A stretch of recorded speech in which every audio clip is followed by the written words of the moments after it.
제가 과거에는 제가 스스로가 정말 싫었거든요. 왜냐면은 욕심은 엄청 많아. 근데 하는 게 없어. 지구력도 없고 끈기도 없고 불평 불만이 많고, 그리고 누군가 그런 사람이 있다라고 하면 내가 못 이뤘잖아요. 그럼 무언가 편법이 있을 거라고 믿지 않으면 내가 해체되잖아요. 근데 그런 삶으로 이게 해소가 안 된다는 거예요. 근데 그랬던 삶에서 완전히 반대로 가게 되는 겁니다. 그리고 그 비결은 가장 뿌리의 욕구이자 전체의 욕구인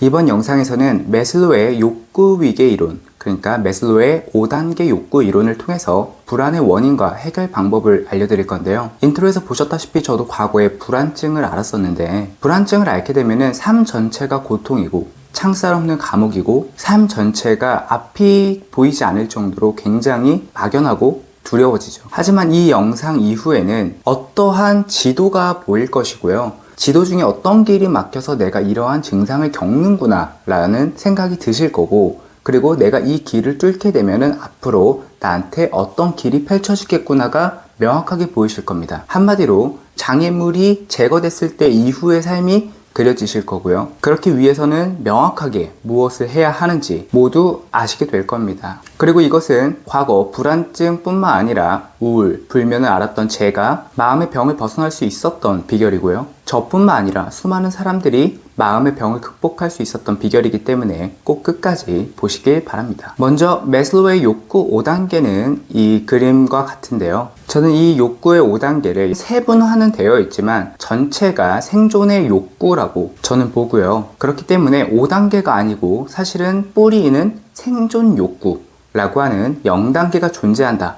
라고 저는 해석을 하고, 그리고 이 5단계 자체가 이 생존 욕구의 발달 과정이라고 보면서 이 전체를 하나의 생존 욕구라고 보는 거죠. 그리고 이러한 시야는 굉장히 중요하다고 생각을 합니다. 이 매슬로우 욕구 5단계를 각기 다른 욕구와 차원으로 생각하시는 분들이 많거든요. 그렇게 생각을 하면 안 되고 이것은 유기적으로 연결이 되어 있으며 5단계의 전제는 4단계, 4단계의 전제는 3단계, 3단계의 전제는 2단계, 2단계 전제는 1단계, 그리고 이 전체는 생존 욕구라고 하는 것을 모른다라고 하면은 저는 이 매슬로우의 욕구 5단계를 제대로 이해할 수 없다라고 생각을 합니다. 그래서 이것을 제 식대로 해석을 해보자면 저는 0단계이자 이 전체는 생존 욕구라고 보고요. 생존 욕구라고 하는 것은 내가 살고자 하는 욕구입니다. 그러니까 생명체로 태어났기 때문에 우리한테 가장 첫 번째로 뿌리 박혀 있는 명령어는 살아야 된다라는 것이죠. 그리고 이것을 조금 더 구체적으로 설명하자고 하면은 변수에 내가 반응하고 대응할 수 있는 능력이라고 보고요. 그 본질은 에너지에 있다라고 생각을 합니다. 그 욕구가 가장 뿌리에 있고 그것을 이제 실천하는 단계에서 불가피하게 해야 될 것들이 있죠. 그것이 뭐냐면은 먹고 자고 싸는 거. 그렇게 저는 0단계에서 1단계로 발전된다라고 봅니다. 그러니까 생존을 위해서 우리가 물리적으로 기본적으로 해야 될 것, 충족해야 될 것이 1단계인 거죠.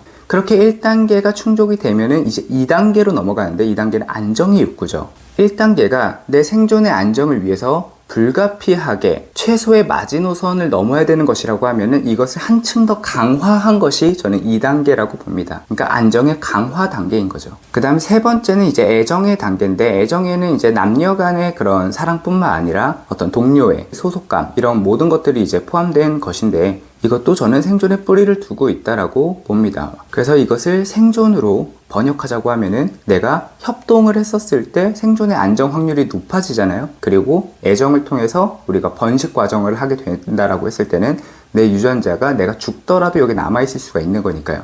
그러니까 물리적인 내가 죽고도 영생할 수 있는 방법은 번식이거든요. 저는 그렇게 3단계를 해석을 합니다. 이제 그 다음은 존경의 욕구라고 불리는 4단계인데요. 존경이라고 하는 것은 나를 추종하는 사람들이 있다는 거거든요. 그러니까 나의 조직, 그 다음에 나의 백그라운드가 있다는 뜻이에요. 그리고 여기서부터는 내가 아까 3단계에서는 물리적인 어떤 유전자를 남기려고 했잖아요. 근데 나를 추종한다는 것은 내 정신적인 어떤 유전자가 내가 죽고도 기억할 수 있는 사람이 남아있다는 것이죠. 그래서 저는 이것을 정신적인 번식의 욕구라고 봅니다. 그러니까 내 사상과 내 어떤 기조, 이런 것들을 공유하는 사람들이 있고, 그 집단이 있다라고 하면은 내가 죽더라도 그 정신의 유전자는 살아있잖아요. 그리고 이제 마지막 5단계는 사실상 이 4단계의 확장 버전이라고 생각을 하는데요. 자아실현이라고 했었을 때 거의 대부분 공통점이 뭐냐면은, 제가 이따가 이제 5단계를 다시 또 설명을 드리겠지만, 사람마다 특색이 다르고 개성이 다르기 때문에 원하는 삶의 방향은 다 다르지만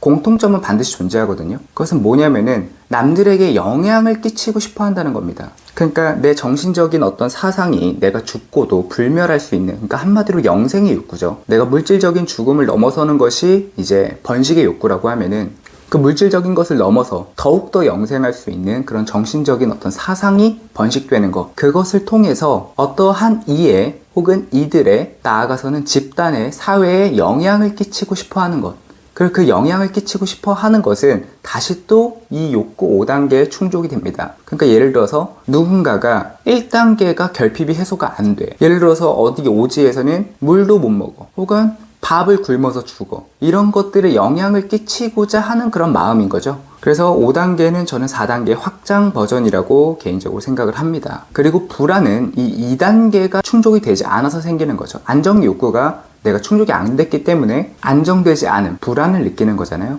그리고 2단계가 충족이 안 됐다는 것은 이 전 단계인 1단계, 0단계가 충족이 안 됐다는 겁니다. 그래서 요거를 0단계서부터 알기 쉽게, 이해하기 쉽도록 설명을 드리면, 제가 아까 말씀드렸잖아요. 생존의 욕구라고 하는 것은 내가 어떠한 변수, 그러니까 내 생존에 위협을 가할 아주 작은 그런 가능성이 있더라도 그것을 내가 감당할 수 없다, 반응하고 대응할 수 없다 라고 하면은 우리는 생존의 불안을 느낄 수밖에 없겠죠.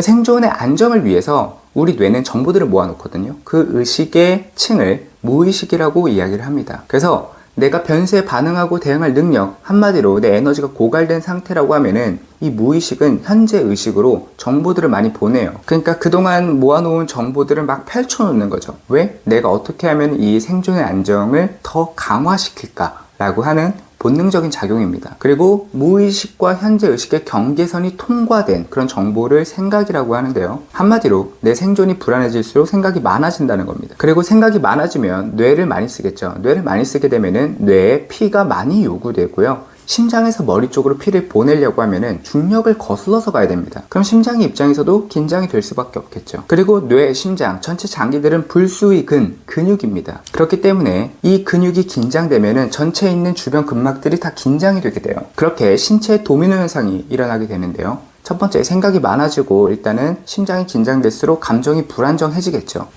그러면서 심장 주변에 있는 근육이 긴장이 돼. 그러면 여기 갈비뼈 주변이라든지 명치 주변에 있는 근육들이 쪼그라들겠죠. 그리고 피가 자꾸만 위로 올라가니까 아래쪽은 피를 제대로 받을 수가 없고요.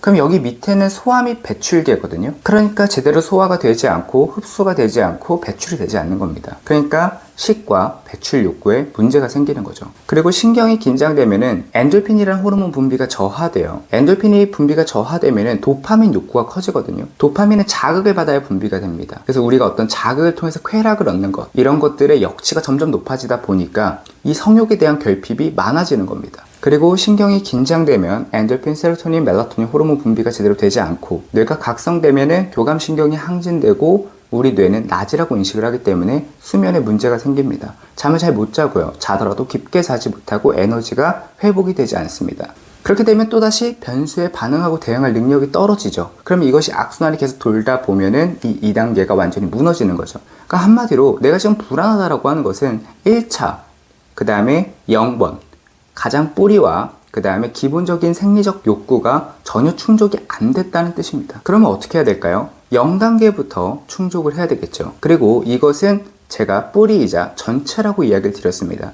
얘만 충족이 되면요 5단계까지 모조리 다 충족이 돼요. 그 알고리즘을 설명드릴게요. 일단은 무의식이 안정된다 라고 하는 것은 변수에 반응하고 대응할 능력이 충분하다, 그것은 에너지가 회복된다는 것인데요. 에너지를 회복시키려고 하면은 에너지의 지출이 가장 많이 되는 부분을 줄여야 되겠죠. 그것이 신경의 에너지고 무의식이 돌아가는 것을 끄는 겁니다. 그렇게 되면은 무의식이 안정되면서 신경이 안정되고 생각이 줄어들게 되겠죠. 생각이 줄어들게 되면은 심장이 긴장할 필요가 없습니다. 그래서 심장의 긴장이 안정되면서 감정이 안정돼요. 여기서는 안정감을 느낀다는 것이 아니고 불안이 사라지는 겁니다. 그러니까 부자가 아니고 빚이 사라진 느낌? 그 다음에 이제 피는 중력에 따라서 아래로 제대로 순환이 되겠죠. 그러니까 소화가 안 되던 것들이 소화가 잘 되고, 간, 신장 기능이 제대로 되니까 디톡스가 제대로 이루어지게 되고, 그 다음에 음식물이 소화된 것이 소장, 대장 기능이 활성화되면서 흡수와 배출이 제대로 이루어지게 되고, 신경과 혈관이 이완되면서 뇌와 심장이 이완됐으니까요.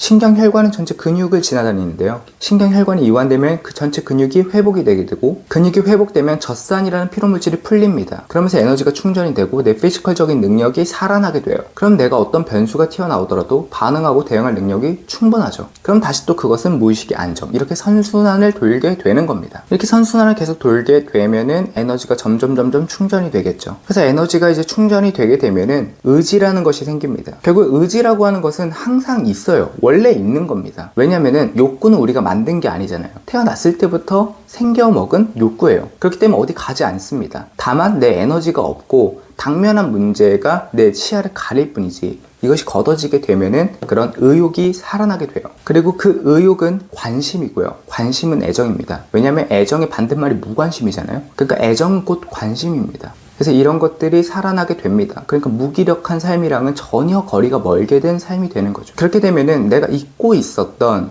어떻게 보면 되게 낭만적인 단어가 되어버린 꿈이라고 하는 것이 다시 떠오르게 돼요. 그리고 저는 이 꿈이 대단히 중요하다고 생각을 하고, 대단히 중요하다는 말로는 부족한 것 같아요.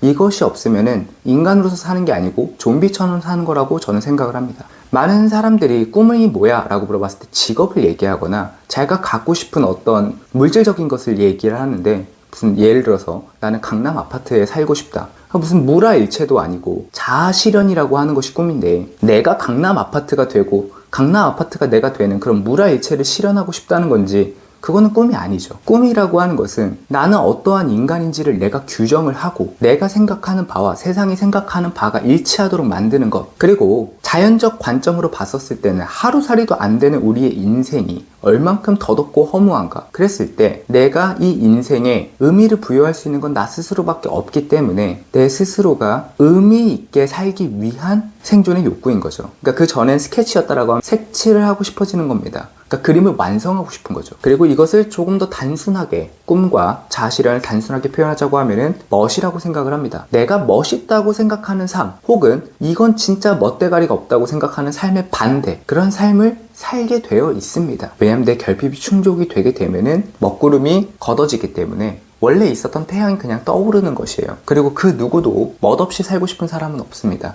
의미 없게 살고 싶은 사람은 없고요. 모두가 자기 인생에 있어서는 자기가 주인공 시점으로 살아가기 때문에 모두가 특별하고 모두가 의미 있고 싶어요. 그래서 내 결핍이 해소가 되고 진정한 자아 실현에 있어서는 의미 없는 삶이라고 하는 것은 존재할 수가 없습니다. 그래서 저는 이것이 인간의 핵심이라고 생각을 합니다. 어찌됐건 이렇게 내가 꿈이 다시 생기게 되게 되면은 내 하루는 달라집니다. 프랙탈 이론이라는 것이 있어요. 가장 작은 것의 법칙은 큰 것으로 확대했을 때 그대로 법칙이 통용된다. 그래서 내가 꿈을 진짜로 가지고 있고 이것이 명확해지게 되면요, 내 하루는 꿈 그 자체가 됩니다. 그러니까 이 꿈이라고 하는 것이 압축돼서 하루라고 하는 내 손 안에 들어오는 거죠. 그래서 내 하루는 꿈과 별개인 그런 하루가 아니고 이 하루 자체가 작은 단위의 꿈이자 큰 꿈이라고 하는 그림을 완성하기 위한 하나의 퍼즐이 되게 됩니다. 그러니까 한마디로 내가 멋있다고 생각하는 삶이 나의 꿈이 되는데요, 누구나. 그럼 내 하루하루가 멋있겠죠? 자존감은 정말 어려운 거예요. 왜냐면은 내가 나를 24시간 다 보잖아요. 찰리 채플린이 이런 말을 했거든요. 멀리서 보면 희극이고 가까이서 보면 비극이다. 그러니까 우리가 보는 우리 삶은 비극일 수밖에 없거든요. 근데 그것을 희극으로 바꾸려고 하면은 얼만큼 어렵겠습니까? 그런데 이런 기초적인 뿌리부터 단단해져서 내가 멋있는 삶을 내 스스로가 살게 되면 스스로가 안 멋있을 수가 없는 거죠. 그러니까 셀프 리스펙이 될 수밖에 없는 거고, 마치 근육이 굉장히 커지면은 무슨 옷을 입어도 근육이 티가 나잖아요. 그것처럼 이 자존감은 바깥으로 뚫고 나올 수밖에 없고, 그것은 희소하지 않습니까? 그러니까 남들의 존경을 받을 수밖에 없는 것이고요. 그리고 이렇게 하루하루를 살다 보면 내 스스로가 멋있는 사람이라고 내가 인지를 하잖아요. 내 무의식조차 그렇게 인지를 합니다. 그러니까 내가 눈 바깥으로 보던, 시야로 보던 멋있는 사람이 육감의 형태로 바뀌는 거죠. 내가 느낄 수 있는 멋있는 사람이 되는 거죠. 그럼 우리가 이렇게 말을 하잖아요. 내가 좋아하는 저 사람이라고 하면은 이 상황에서 어떻게 행동할까가 바뀌게 되는 거예요. 나라고 하는 사람은 멋있는 사람이야. 그렇기 때문에 이렇게 행동할 수가 없어. 이렇게 당연하게 행동을 해야 돼. 당연지사. 이렇게 되어버리는 거죠. 그러니까 더더욱 멋없는 행동 안 하게 되는 겁니다. 제가 과거에는 제가 스스로가 정말 싫었거든요. 왜냐면은 욕심은 엄청 많아. 생각은 엄청 많아. 근데 하는 게 없어. 사실 하는 게 있죠. 그런데 생각을 따라가지를 못합니다. 지구력도 없고 끈기도 없고 불평불만이 많고, 그리고 누군가 그런 사람이 있다라고 하면은 내가 못 이뤘잖아요. 그럼 무언가 편법이 있을 거라고 믿지 않으면 내가 해체되잖아요. 근데 그런 삶으로 이게 해소가 안 된다는 거예요. 왜?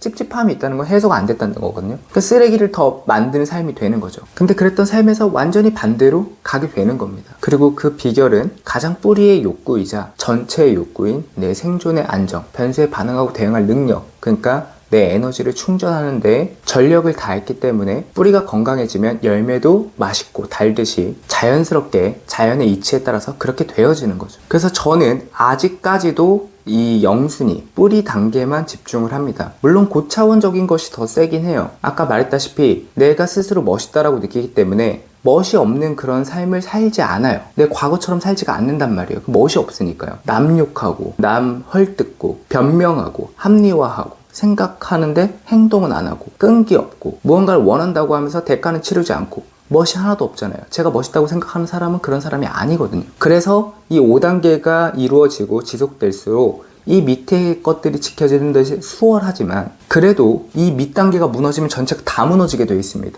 그렇기 때문에 이 하나만 집중을 하는 거예요. 그리고 이것은 제 경험뿐만 아니라 수많은 사람들도 같은 것을 경험을 했고요. 그 다음에 이론상 진화학의 관점으로 봤었을 때도 이것은 주장이 아니고 사실이라고 생각을 합니다. 한마디로 우리가 해야 될 것은 언제 어디서나 생존의 안정 욕구를 빠르게 스스로 충족을 하고 그것을 유지할 수 있도록 만드는 것, 그것이 우리가 해야 될 인생의 전부다. 나머지는 알아서 이루어진다 라는 거죠. 그래서 이 방법을 배우는 법은 제가 고정 댓글 링크에 남겨놨습니다. 그러니까 꼭 보고 배우셔서 결핍의 삶에서, 그 다음에 나 스스로가 싫은 삶에서 충족된 삶, 내 스스로가 멋있다라고 느끼는 삶, 그래서 눈 감을 때 아, 난 진짜 잘 산 것 같아 라는 생각이 들 수 있는 삶, 그리고 그것이 작은 단위로 와서 자기 전에 아, 나 오늘 하루 진짜 멋있게 살았다 라고 할 수 있는 삶으로 되시길 진심으로 바라겠습니다. 이만 영상 마치겠습니다. 감사합니다.